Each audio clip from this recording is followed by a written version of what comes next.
అందరికీ praise Lord. Very good morning to all of you. How are you all doing today? ఈ ఉదయకాలం ఎలాగున్నారు? మీరు అనుకుంటున్నారా, నా వయసు వచ్చేస్తుంది, నాకేం జరగట్లేదు, దేవుడు ఏం చేస్తాడు, వయసు అయిపోతుంది అనుకుంటున్నారా? వాక్యంలో ఎంత శ్రేష్టమైన మాటలు, పదాలు ఉన్నాయంటే మీ జీవితంలో ఇది కూడా జరుగుతుందా అనుకునేంతగా దేవుడు కార్యాలు చేస్తున్నాడు.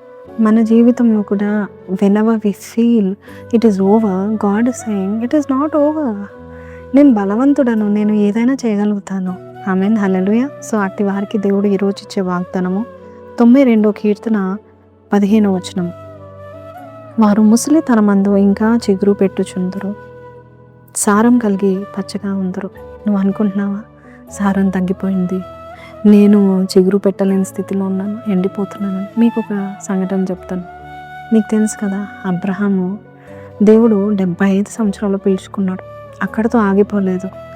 దేవుడు 86 సంవత్సరాలు, అబ్రహాం 86 సంవత్సరాలు ఉన్నప్పుడు ఇష్మాయిల్ని ఇచ్చాడు. అక్కడ కూడా ఆగిపోలేదు.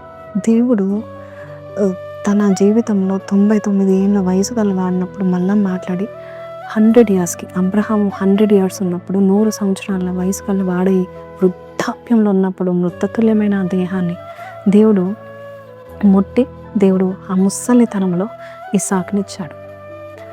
ఇంతవరకు మీకు తెలుసు. తర్వాత చెప్తాను వినండి. 100 ఇయర్స్ తర్వాత ఇస్సాకు పుట్టిన 40 సంవత్సరాలకు, అంటే అబ్రహాము 140 సంవత్సరాల వయసు గలవాడుగా ఉన్నప్పుడు దేవుడు ఎంత బలం ఇచ్చాడో మీరు ఈ 25వ అధ్యాయం ఆదికాండంలో మనం చూస్తాం. 140 సంవత్సరాల వయసు గల వాడై ఉన్నప్పుడు ఒక స్త్రీని, కెతురాని పెళ్లి చేసుకుంటాడు. ఆమె ద్వారా 6 పిల్లల్ని కంటాడు. ఇస్సాకు కాక, ఇష్మాయిల్ కాక ఇంకా 6 పిల్లల్ని కంటాడు. దీన్ని బట్టి మీకు ఏం అర్థమవుతుంది? 100 ఇయర్స్లో ఆయన నవ్వుతాడు, 99 ఇయర్స్లో నవ్వుతాడు. నేనా, ముసలితనంలో ఉన్న నాకే ఆశ ఉంది, నాకేం బలం ఉంది, నాకేం సత్తు ఉంది అనుకుంటాడు. కానీ ఒక్క ఇస్సాకుని కన్నాడు. తర్వాత అదే అబ్రహాంని దేవుడు ఇంకా 6 పిల్లల్ని కనేటట్టు దేవుడు చేస్తాడు. నీ జీవితంలో కూడా ఇంకా అయిపోయింది అనుకుంటే God will say much more is there. So there is nothing అనుకుంటే మచ్ మోర్ ఇస్ వెయిటింగ్ అని దేవుడు అంటున్నాడు.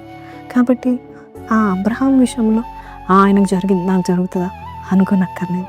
అదే దేవుడు నీకు కూడా దేవుడుగా లేడా? ఆయన నీ ముసలితనంలో కావచ్చు, లేక నాకు వయసు అయిపోతుంది అనుకుంటున్నావో, లేక ఇంకా నా జీవితంలో నేను ఇంకేం చేయగలుగుతాను, ఇంకా నేను చేయలేను, నేను అంత చేసి నాశనమైన లైఫ్లో చాలా ఫెయిలియర్స్ చూసా, మిస్టేక్స్ చేస్తాను నువ్వు అనుకుంటున్నావు.